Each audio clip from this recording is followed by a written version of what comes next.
Shall we turn in our Bibles now to Genesis chapter 7? God saw that the wickedness of the earth was great. The imagination of man's hearts was wicked continually.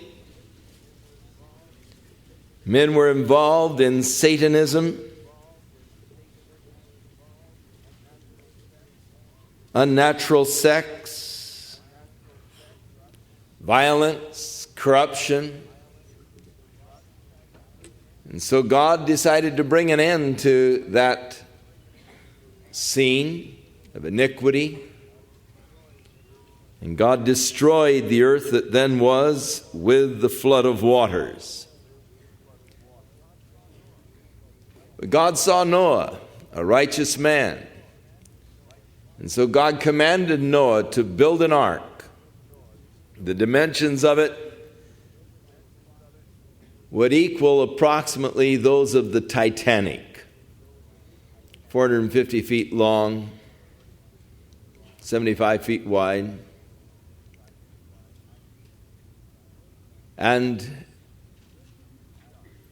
to bring into the ark the various animals, 2 of each species, with the exception of those animals which were considered clean.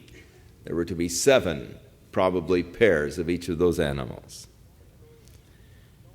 And so Noah followed the instructions of the Lord. He prepared the ark. And so that gets us then to chapter 7. Chapter 6 ends with, "Thus Noah did according to all that God commanded him, so he did." Then the Lord said to Noah, "Come into the ark, you and all your household, because I have seen that you are righteous before me in this generation." Interesting things here. First of all, notice the Lord didn't say, "Go into the ark." He said, "Come into the ark." So God, it would seem, was in the ark inviting Noah to come on in. The Lord is with us. And how glorious it is to have the Lord with us, especially in the storms of life. And come on in, the Lord said. Inviting him into that place of protection, the place of surviving that great Holocaust that is to come. And so God invites us, come on in to the ark, the place of safety, the place of refuge that God has prepared, that we might survive in the great flood of evil, the flood of judgment that is going to come against the evil. Secondly, the Lord said, "Because I have seen that you are righteous before me in this generation." God saw him as righteous, even as God sees us as righteous. Now, that doesn't mean that I don't do any unrighteous deeds. Would to God I didn't, but I do. I am a sinner. I am not righteous in and of myself. But God sees me as righteous, and that's what really counts. It's how God sees me. And God sees you as righteous as you believe and trust in Jesus Christ. And so this is that righteousness of God that is imputed to us because of our faith. This is the righteousness of God that was imputed to Noah because he believed God and obeyed God. And because of his belief and obedience, by faith, Noah built the ark by which he escaped the destruction of the flood with his family. And so through his faith in God, God saw him as righteous. I have seen, God said, that you are righteous. It doesn't mean that Noah, was a perfect man, had not done any evil. It means that he believed and trusted and obeyed God. Of course, his faith in God was evidenced by his obedience, which is always true.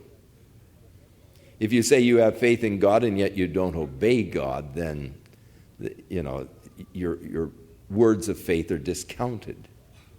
But he obeyed God to prove his faith, and thus God saw him as righteous, even as God sees us. I love that, as righteous. Before me in this generation. Now here he was living in the midst of a evil generation, a corrupt generation. And yet the Lord saw him as righteous. And so you shall take with you 7 each of every clean animal, male with his female. 2 each of the animals that are unclean, a male and his female. So God is preserving the species. Again, as we pointed out last week, the ark that he built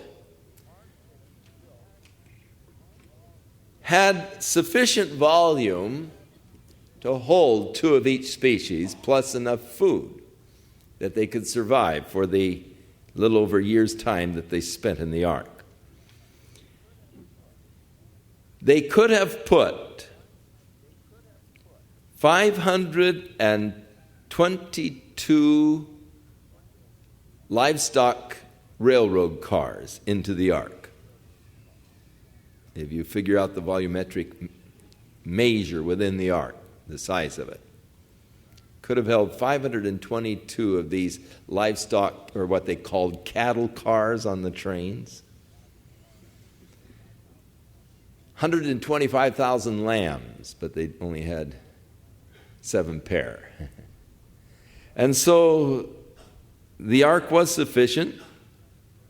7 of each kind of birds, male and female, to keep the species alive on the face of all the earth. Now, of course, he didn't have to take an aquarium into the ark. The fish could all survive the flood.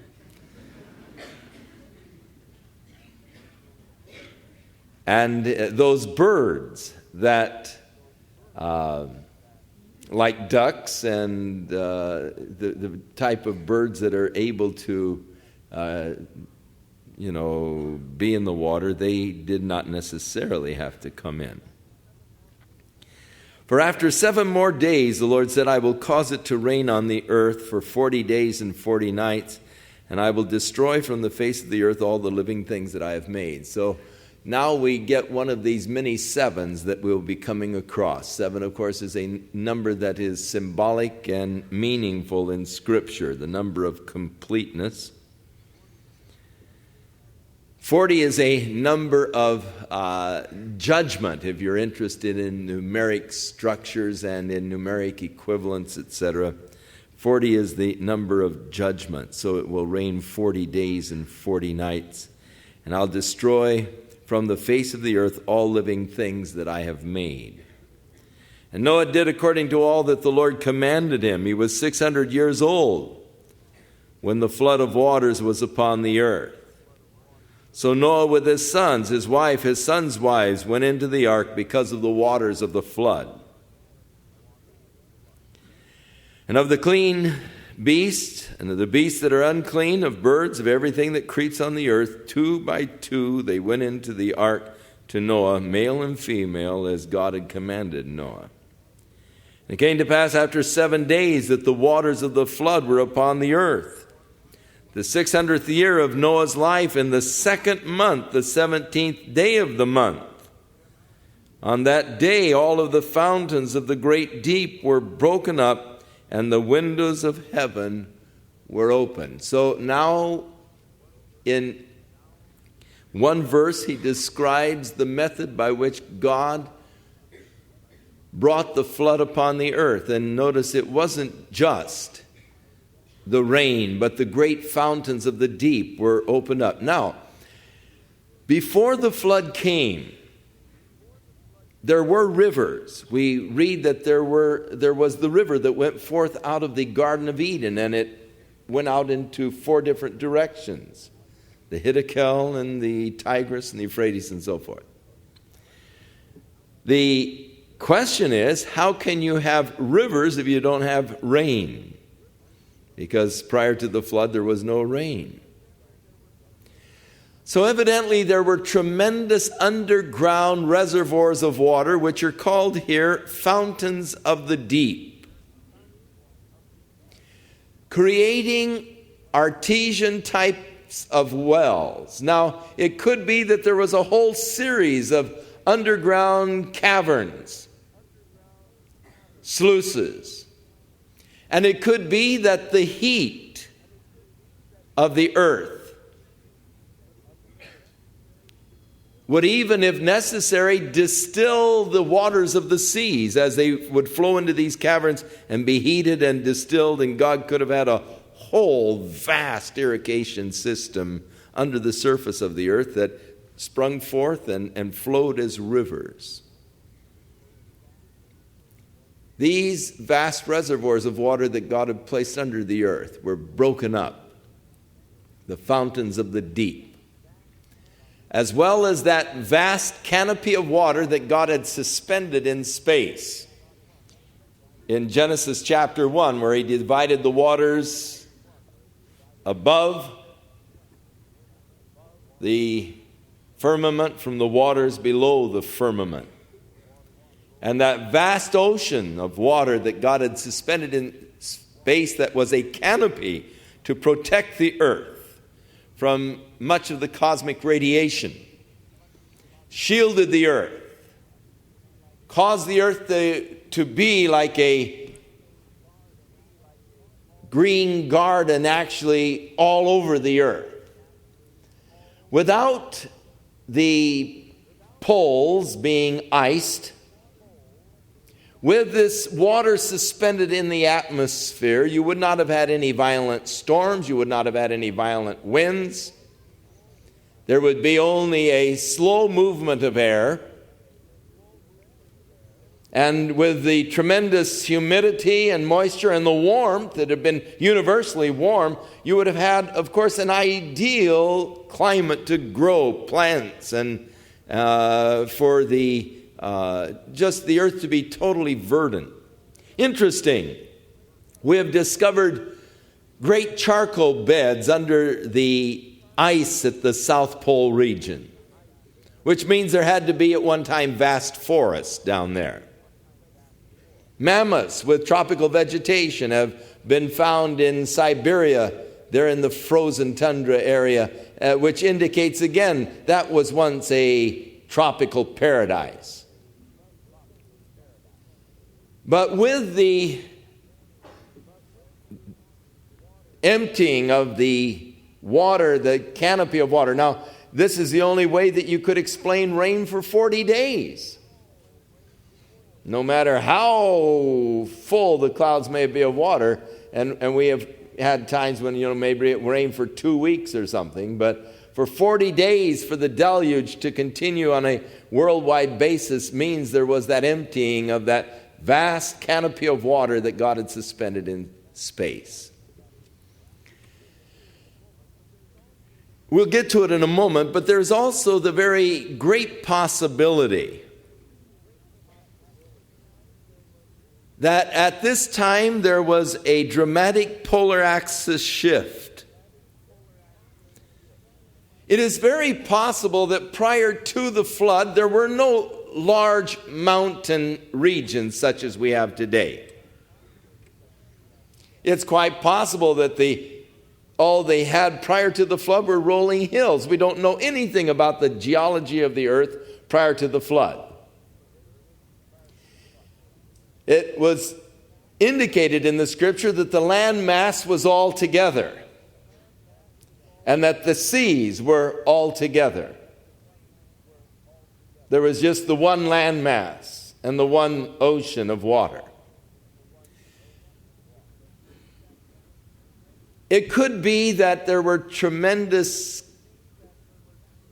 cataclysmic catastrophes that took place at the time of the flood, beside just the breaking up of the deep and the emptying of the canopy of water that would have been suspended in the atmosphere. It could be at this time the earth was even moved slightly out of its orbit around the sun. For there are indications in our text, and we'll come to it in a little bit, that at this time, before the flood, there was only a 360-day year. And we know that after the flood, there were 365 and a quarter days to the year. But there's evidence here that the years before the flood were only 360-day years, perfect cycle, 360, the perfect circle.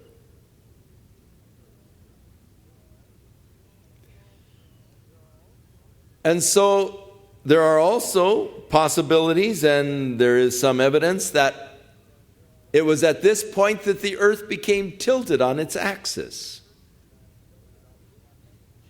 That tilt of 23 1/3 degrees, which gives us the seasons, did not take place until the time of the flood. So the combined polar axis shift, the tilt of the earth, and the changing of its orbit could have been produced by the close pass of a huge asteroid, or even the impact of the earth by a huge asteroid, upsetting the whole balance of the system. Velikovsky, in his book Worlds in Collision, suggests that it was at this time that the planet Venus made its first pass into the solar system, made a very close pass to the earth, close enough that it upset the whole balance of the earth, and that there was the gigantic electrical spark that stopped the earth in its axis and then caused it to begin to spin in the other direction. And he points out a lot of evidence that shows that the earth may have at one time rotated in the opposite direction on its axis. All interesting speculation.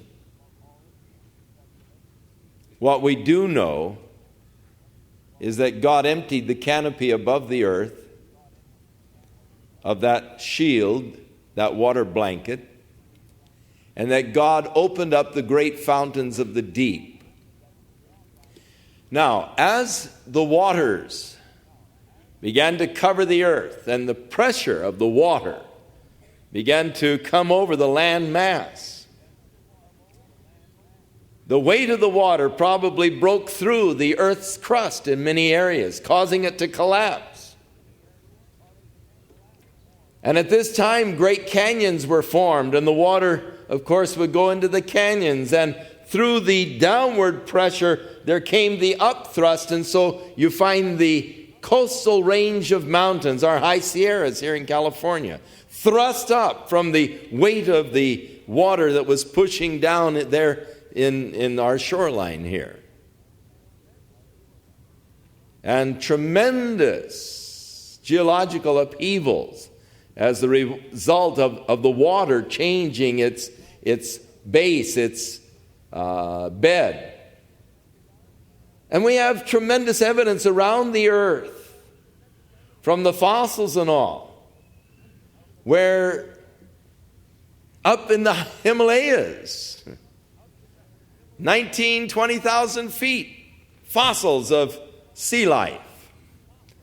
So the thrusting up of these mountains as the weight of the water was moved around, and you can imagine the whole upheaval that took place upon the earth at this time and the geological changes.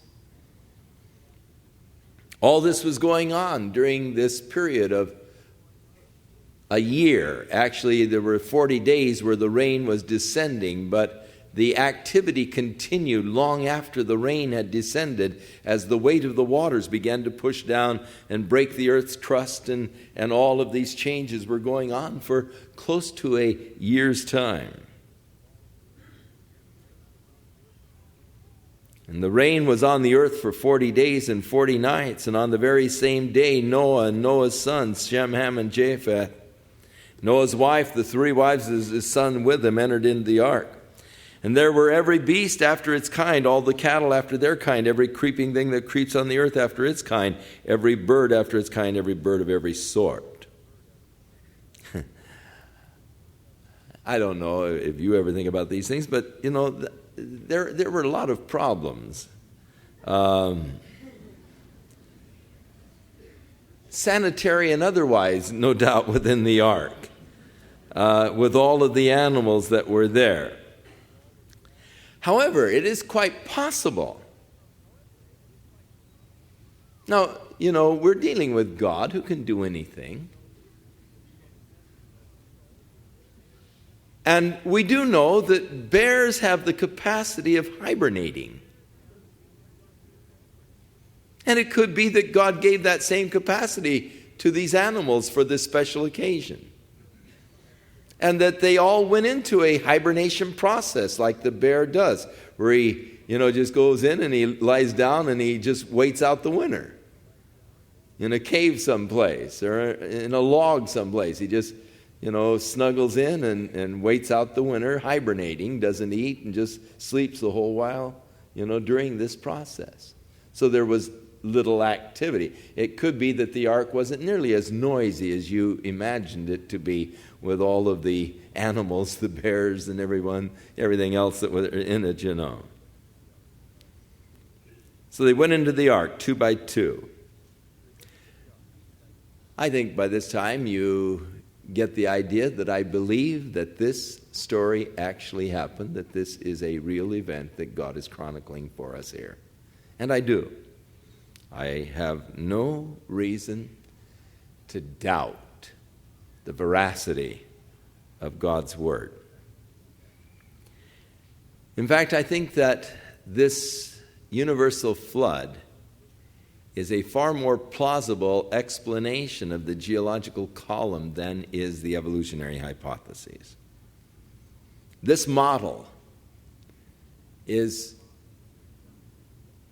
much easier to accept as we look at the geological column and takes less faith than it does to believe in evolution. So they went into the ark, and all those that entered, male and female, the Lord shut him in. And so I think that is significant too. God said, come on in. They went in, and then the Lord shut them in. The flood was upon the earth for 40 days. The waters increased, lifted up the ark. It rose high above the earth. The waters prevailed, greatly increased on the earth. The ark moved about the surface of the waters. The waters prevailed exceedingly on the earth. All the high hills under the whole heaven were covered. But they probably, as I said, weren't that high at that time. Actually, if the earth were completely flat, if we didn't have these great canyons in the oceans, if the earth was totally flat, it'd be covered by 6,000 feet of water. So the mountains didn't have to be that high. God just lifted up a landmass on the first day of creation and lifted the landmass out of the waters. But he didn't have to lift it that high. It was only after the flood that we had these huge, and if you'll study the evidence, the Andes, the Himalayas, the High Sierras even, geologically, they all testify of not having existed very long. In fact, in the Andes, high up into the Andes, we have the terraces of the farms that go far beyond the timberline. In fact, they go right on up into the glacier ice. And it's impossible that the Indians could have farmed that area if it were at that altitude that it is today. And so there is evidence that that thing has been thrust up in the last 5,000 years or so. And very strong evidence. And again, Earth's in Upheaval, an interesting book that will lead you down that fascinating path of possibilities. The waters prevailed 15 cubits upward. That is probably 15 cubits above the highest point of the land mass at that time. The mountains were covered. And all of the flesh died that moved on the earth, birds and cattle, beasts, every creeping thing that creeps on the earth, every man. all in whose nostrils was the breath of the Spirit of life. All that was on the dry land died. So the dry land creatures. He also destroyed all living things which were on the face of the ground, both man and cattle, creeping thing, bird of the air. They were destroyed from the earth. Only Noah and those who were with him in the ark remained alive. And the waters prevailed on the earth 150 days. That is, the earth was covered with water for the 150 days. During this time now, of course, you've got all of this water on the earth. Now, how do you get rid of the water? So again, you see, it took the upthrust of these mountains and all to get rid of the water off the face of the earth. The water is still here.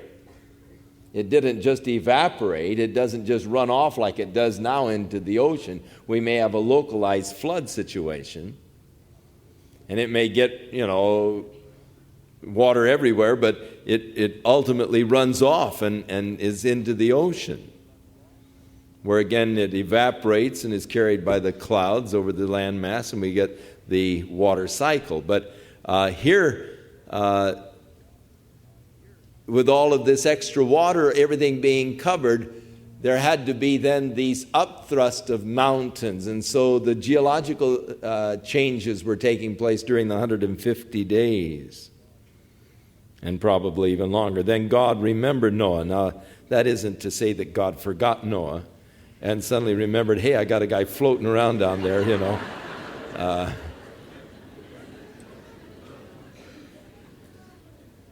But that activity of God, direct activity of God with him began again. You see, one of the problems that we have with God is that we don't have divine terms by which to describe him. Now, there are probably terms that when we get to heaven we'll discover and we'll understand, but we couldn't even understand them now because they are terms that define the aspects of an infinite God. So you see, in our describing God, we are limited to our vocabularies. We have to describe him with words of our own vocabularies, and thus we use human terms to describe the characteristics of an infinite God, because that's all we have to deal with. So when God begins his activity with Noah once again, the word God remembered Noah, that is, he began again to directly intervene and guide him in his activities at this point. And God made a wind to pass over the earth, and the waters subsided. The fountains of the deep, the windows of heaven were also stopped. The rain from heaven was restrained. And the waters receded continually from the earth. And at the end of 150 days, the waters decreased, so that the ark came to a rest on the 7th month and the 17th day of the month on the mountains of Ararat. The ark rested. Now, it is interesting to me that God would take care to give us the very days that the things happened. And God doesn't just capriciously throw in dates. There no doubt is a significance to these dates. In the 600th year of Noah's life, the 2nd month, the 17th day of the month. And so the Bible gives us the very day, probably beginning with creation, that the flood began. Now, God gives to us the very day, and notice this is a period of 5 months, but we are also told that it's 150 days. It's now the 17th day of the 7th month. It began on the 17th day of the 2nd month, now on the 17th day of the 7th month. 5 months, but it's 150 days, and so it is a year that is calculated on a 360-day year. 5 months times 30, you get your 150 days, so you've got a 360-day year by which the calculations are made. And it is interesting that in the Old Testament, up until the time of Daniel, the years are still calculated to the Babylonian calendar, which at the time of Daniel was still a 360-day year calendar. And so here we have 5 months, 150 days, so you have your 360-day year calendar. Now, the interesting thing, the 7th month, the 17th day of the month.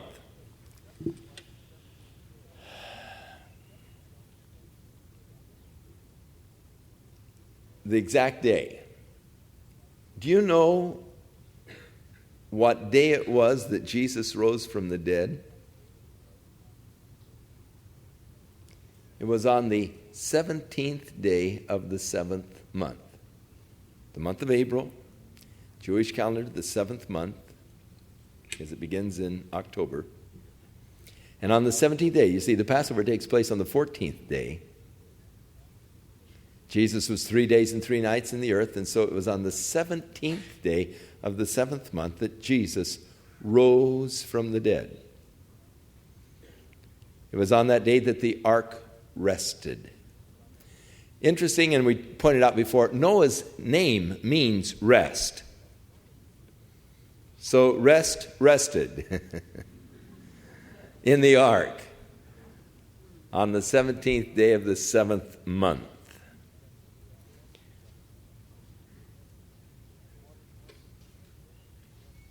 And the waters decreased, and it rested the sea. And the ark rested in the 7th month, 17th day, on the mountains of Ararat. Now, there have been a lot of stories as to the location of Mount Ararat. A lot of different countries have laid claim to having Ararat within the country. However, it would seem that the location in Armenia is probably the correct location. And there have been reported sightings of the ark on Mount Ararat, which of course is now in Turkey, in as much as they conquered Armenia. And there have been reported sightings of the ark throughout history. Marco Polo even records in his records of the ark being a sort of curiosity piece and visited many times by the people living in the area of Mount Ararat. And so there are those who believe that the ark still exists there today. There was a book written by a French explorer, Navarro, who wrote the book, The Ark, I Touched It, and he brought down certain pieces of wood from the top of Ararat, which he said he broke off from the ark. There have been, of late, every summer expeditions that have gone to Turkey attempting again to locate the ark. Jim Irwin, who was one of the astronauts who went to the moon, has put together an expedition in the last 2 summers of group of men. Heritage College in San Diego has sent expeditions for the last 3 or 4 years searching for the ark. Men with scientific equipment and gear hoping to find the ark and to bring back the actual evidence that the ark does still exist. And the descriptions of it, of course, are quite fascinating. But as yet, there is no real solid confirmation that the ark does indeed still exist, encased in ice, about the Ararat is 17,000 feet. They say it's about the 15,000 foot level. Now, if they do discover the ark, it, of course, would be one of the greatest archaeological discoveries in the history of the world. Therefore, it is worth looking for. And it would be extremely fascinating. But would it make you more of a believer in God if they finally found that thing up there? Or would that cement your faith? Wow, I guess so. No. If they don't believe Jesus said the record of Moses, they wouldn't believe it even if a man came back from the dead. Your faith in God is a matter of choice. And there is sufficient evidence already to cause us to believe in God. And the waters decreased until the 10th month. The 10th month, the first day of the month, the tops of the mountains were seen. That is probably some of the lower hills. So it came to pass at the end of 40 days that Noah opened the window of the ark which he had made. He sent out a raven which kept going to and fro until the waters had dried up from the earth. He also sent out from himself a dove to see if the waters had abated from the face of the ground. But the dove found no resting place for the sole of her foot. She returned into the ark to him, for the waters were on the face of the whole earth. So he put out his hand, took her in, drew her into the ark to himself. And he waited for another 7 days, sent the dove out again, and the dove came back with the freshly plucked olive leaf. And so we see the picture of the dove with the olive leaf, and it's become a symbol of peace. And Noah knew that the waters had abated from the earth. So he waited another 7 days, sent out the dove again. This time it did not return. And it came to pass in the 601st year, in the first month, the first day of the month, the waters were dried up from the earth. But Noah removed the covering of the ark, looked out, and indeed the surface of the ground was dry. And in the second month, on the 27th day of the month, the earth was dried. So 360 plus the extra 10 days. It happened on the 17th day. This is the 27th day. God said to Noah, go out of the ark, you and your wife, your sons' wives with you. Bring out every living thing. So 371 days or so, they're in the ark, and now they come out, and God commands them, be fruitful and multiply upon the earth. So Noah went out, and every beast and creeping thing, according to their species, went out of the ark. Then Noah built an altar to the Lord, and took of every clean animal and every clean bird, and offered a burnt offering on the altar. And the Lord smelled a soothing aroma. Then the Lord said in his heart, I will never again curse the ground for man's sake, although the imagination of man's heart is evil from his youth, nor will I again destroy every living thing as I have done. So, interestingly, the first thing that Noah did was to build an altar unto the Lord and offer a sacrifice. It was a burnt offering sacrifice, which is the sacrifice of consecration. Now, this all happened, you remember, long before the Mosaic law, the Levitical law. Before God instituted the various types of sacrifices or codified the various types of sacrifices, before God had ever codified the clean and unclean animals. Yet there was something that there was already that awareness. Moses just put it down and God codified it through Moses, but it was something that already pre-existed before Moses. The idea of a burnt offering sacrifice, the sacrifice of consecration unto God, the idea of the clean animals, which were defined and described under the Mosaic law, but already known and understood long before the Mosaic law.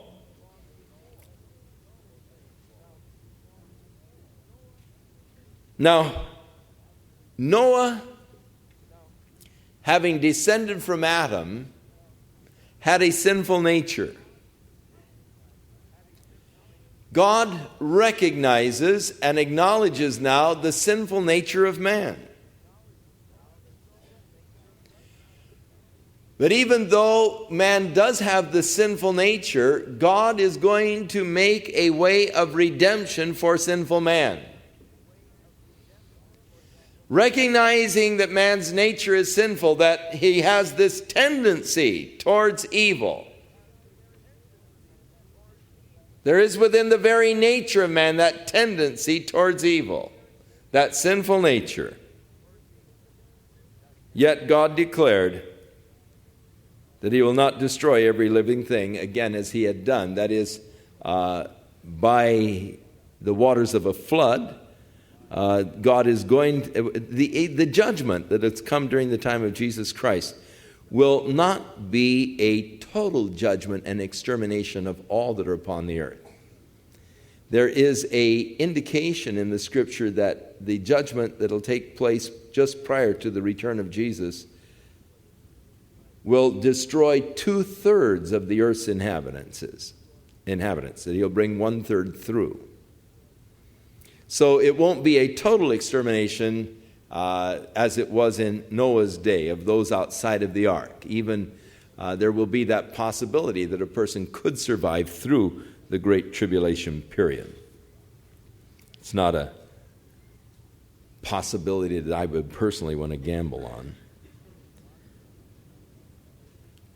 And so God made his covenant then with Noah. God promised him, while the earth remains, there will be seed time and harvest, cold and heat, winter and summer, day and night shall not cease. Quite possible that they didn't have winter and summer prior to the flood. That there was just a uniform temperature around the earth annually. I mean, it was just, beautiful tropical climate everywhere all year long. But now the earth tilted at the 23 1/3 degrees, giving us longer and shorter exposures to the direct rays of the sun. As we make our orbit around the sun tilted, it gives us the summer and winter, and it, of course, have also caused the polar ice caps because of the long period without the sun at the North Pole during our winter months and at the South Pole during our summer months, form these huge ice caps on the poles, which account for the winds and the storms and the violent movement of the air currents, which, of course, makes much of the earth uninhabitable now. The vast areas of the North Arctic Circle areas that are, for the most part, uninhabitable by man. These began to exist only after the flood.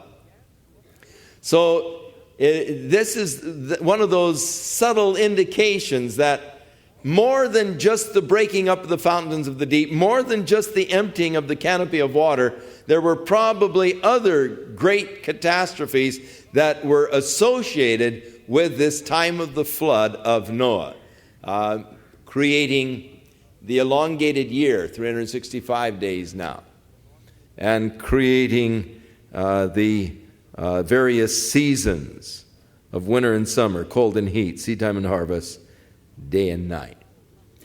Now, this was God's covenant with Noah. God promised this was going to be.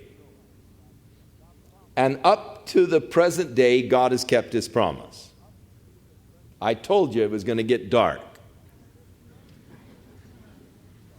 And I had every confidence when I told you this morning it was going to get dark this evening, because I have God's promise. It's going to be day and night. And I can promise you it's going to get light in the morning. And I have no qualms about turning out to be a false prophet, I mean. If in the morning it stays dark and the sun doesn't come up and the thing just stays like it is now, tomorrow morning, then you can say, hey, he's a false prophet. And God broke his promise. You can say, wow, God broke his promise. No. As long as the earth remains. Now, the earth isn't going to remain forever. Heaven and earth is going to pass away, Jesus said. But as long as the earth does remain, we're going to have our seasons. We're going to have our orbit around the sun. We're going to have our diurnal processes. We're going to have the day and night. We're going to have seed time and harvest. We're going to have heat and cold. Those things are going to exist as long as the earth remains. Now, a lot of interesting speculation can be entered into at this point. I believe that when Jesus comes again to establish his kingdom, that in the Great Tribulation period, when a lot of the cataclysmic judgments of God are taking place, they are twofold. They are one, to judge the people upon the earth, but they are also to bring the earth back into its condition that existed prior to the flood and the judgment of the flood. So that I believe that in the kingdom age, you'll have conditions existing much as they did before the flood, where again you'll have ideal climates universal here on the earth. In other words, I do believe that the Arctic pole areas again will be beautiful, gorgeous jungles, tropical jungles, and beautiful areas to explore. And I believe that the earth will be probably corrected in its present tilt, and God will probably just put it again straight so that we get the same exposure to the sun from both poles all the time. The polar caps will melt. Of course, there will be geographical and geological changes. A lot of the islands are going to disappear during the great judgment of God that is coming upon the earth. Their mountains will disappear. There will be new ocean floors. And I think God's going to sort of restore things back to the way they were before the flood, where the earth will just provide an ideal environment for man. You won't have to go to Hawaii. But everywhere you go will just be beautiful, lush paradise with the waterfalls. Remember, the Bible talks about the deserts will break forth and blossom like a rose, and there will be streams in the deserts, rivers in dry places. And God speaks of a whole process that is going to take change during the kingdom age when Jesus is reigning upon the earth. And so it'll be an earth that is restored to the glory and the beauty of Eden, the glory and the beauty of the earth prior to its destruction by the flood during this kingdom age. If you're interested in a scientific kind of a treatment of the flood, I highly recommend the book by Henry Morris and John Whitcomb, The Genesis Flood. It's a scientific treatment of this whole cataclysm that took place, and I think that you would find it, you that have that certain bent or ilk, I would suggest it. I would also suggest to you, though they do not come from a biblical base, the two books of Immanuel Velikovsky, Worlds in Collisions and Earths in Upheaval, where he presents just a tremendous amount of evidence that support a universal flood. And as I say, he does not come from a biblical base, but his research is just outstanding. May the Lord be with you, and may the hand of God rest upon your life. And may you find your place of rest in Jesus Christ, our refuge from the coming storm.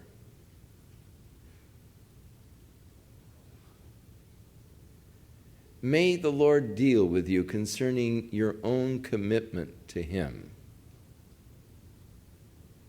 and cause us not to just think of God in a take it or leave it kind of a mode, but that of complete and full surrender and commitment unto Him.